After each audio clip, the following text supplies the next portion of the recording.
जिस परिवार ने उनसे उनकी सीटें छीनी, उनसे झगड़ा किया, कुछ आगे चलने के बाद सफ़र में जब उन पर मुसीबत आई, तो उनके द्वारा किए बुरे व्यवहार को भूलकर इन्होंने उस परिवार की तहे दिल से और दिल खोलकर मदद की।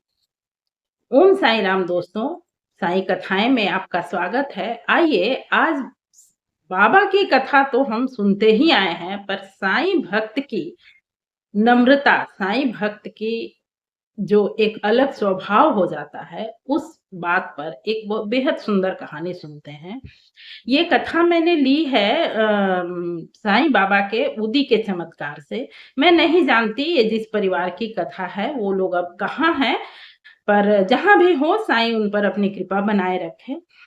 और आइए आज की कथा शुरू करते हैं, पर उससे पहले एक छोटी-सी आग्रह है कि कृपया कथा को पूरा सुना करें, तभी आप कुछ समझ पाएँगे।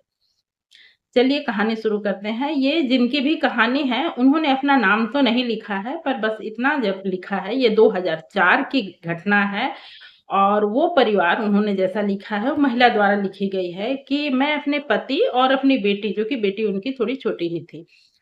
उम्र नहीं कहा लिखा है, लेकिन आगे आप समझ पाएँगे। उस बेटी के 3 लोग दिल्ली अमृतसर सुपरफ़ास्ट ट्रेन से वो लोग अपने भांजी के शादी में शामिल होने के लिए जा रहे थे। उनकी 3 सीटें आरक्षित थी, पर जब वो लोग अपने बोगी में अपनी सीट नंबर पर पहुँचे, तो वहाँ उनके सीट पर कोई दूसरे लोग पहले से बैठे हुए थे। इन लोगों ने काफ़ी कहा, टिकट भी दिखाया, पर वो मानने को तैयार ही नहीं हुए। इस तरह से कुछ कहा-सुनी हुई, समय बीता।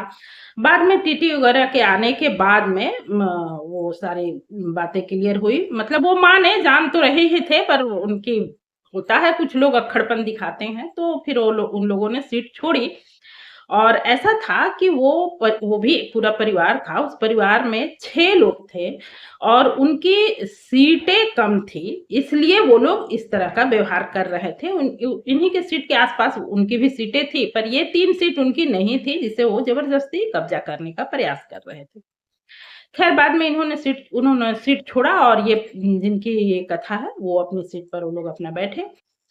पर मतलब वो होता है ना कि हर किसी का स्वभाव एक सा नहीं होता है। सज्जनतावश इन्होंने देखा कि उस जो परिवार के पास सीट की कमी है, उसमें एक महिला के गोद में 1.5 से 2 साल की एक बच्ची है और इनकी बच्ची, मैंने कहा था कि बच्ची छोटी थी, इनकी बच्ची की सीट पर थोड़ी जगह बच रही थी, तो इन्होंने उस महिला को अपनी बच्ची के साथ बैठा लिया। वो महिला क्योंकि उसके गोद में छोटी बच्ची थी, तो उसे इन लोगों ने अपने सीट पर बैठा लिया। कुछ समय बीता, उसके बाद उस महिला ने अपने बैग से निकाल के कुछ पैकेट वाला सामान उस बच्ची को खिलाया। बच्ची खाई, कुछ दूर आगे जाने के मतलब कुछ समय और बीतने के बाद, घंटे डेढ़ घंटे के बाद ऐसा होने लगा कि बच्ची पेट दर्द का शिकायत करने लगी और रोने लगी। धीरे-धीरे उसका रोना इतना ज़्यादा बढ़ गया कि वो बिल्कुल तड़पने सी लगी, उसको पेट में काफ़ी दर्द होने लगा।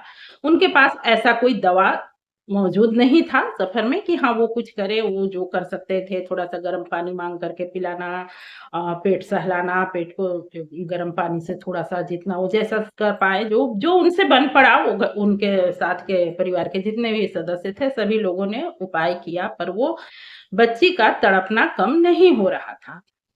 और ये देखकर ये जो परिवार जिन्होंने लिखा है, ये साईं भक्त हैं।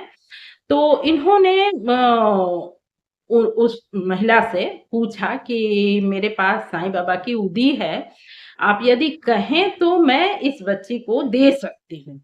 कुछ देर तो वो लोग शायद साईं बाबा से परिचित नहीं होंगे, तो कुछ देर तो उन्होंने मतलब इनकार नहीं किया, तो स्वीकार भी नहीं किया।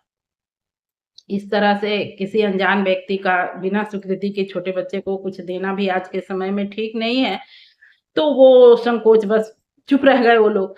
लेकिन बच्ची तड़पे जा रही थी और कोई दूसरा साधन नहीं था। बच्ची इतना चिल्ला रही थी कि पूरे मतलब बोगी के लोग आ के देख रहे थे, कर रहे थे, लेकिन कोई डॉक्टर उस बोगी में उस वक़्त मौजूद नहीं था।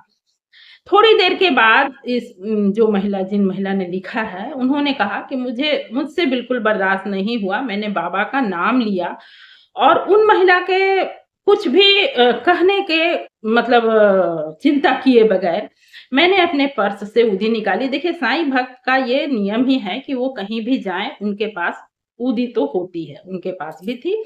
उन्होंने ऊदी निकाली और उसे थोड़ा-सा मतलब उसके जीभ पर चटाया। अब वो चम्मच लेके घोल के उतना तो नहीं कर सकती थी, पर उसमें से थोड़ा-सा उसके जीभ में चटाया और उसके पेट पर हल्का-सा लगाया, ललाट पर लगाया। इतना करने के कुछ देर बाद ही बच्ची का रोना धीरे-धीरे, धीरे-धीरे कम हुआ और उसके बाद कुछ देर बाद वो अपने माँ का दूध मतलब अभी वो स्तनपान कर रही थी, तो अपनी माँ के गोद में गई, स्तनपान किया उसने और फिर वो सो गई। तो ये रहा बाबा का एक चमत्कार तो बाबा का है, इसमें कोई दो मत नहीं है, उदी के चमत्कार के बारे में हम सभी परिचित हैं। लेकिन मैं जहाँ तक समझती हूँ कि इस कथा में अधिक जो उभर कर आया है बातें, वो ये है कि एक साईं भक्त जब सामने वाले के तकलीफ को देखता है, तो कुछ देर के लिए स्वयं के भला-बुरा को भूल के स्वयं के लिए कोई क्या कहेगा ये भूल के भी मदद को आगे आ जाते हैं। साईं भक्त ऐसे ही होते हैं क्योंकि साईं की कृपा उन पर होती है। साईं हर साईं भक्त के मन में ऐसी नम्रता दे और उनकी भावना का लाज रखे। इसी शब्द के साथ मैं आज की कहानी समाप्त करती हूँ। यदि आप ऐसी ही अच्छी-सच्ची और जानकारीपूर्ण कहानी सुनना पसंद करते हैं, तो कृपया इस चैनल को सब्सक्राइब करें। मिलते हूँ फिर से किसी ऐसी ही अच्छी कहानी के साथ। तब तक के लिए ओम साईं राम, नमस्ते।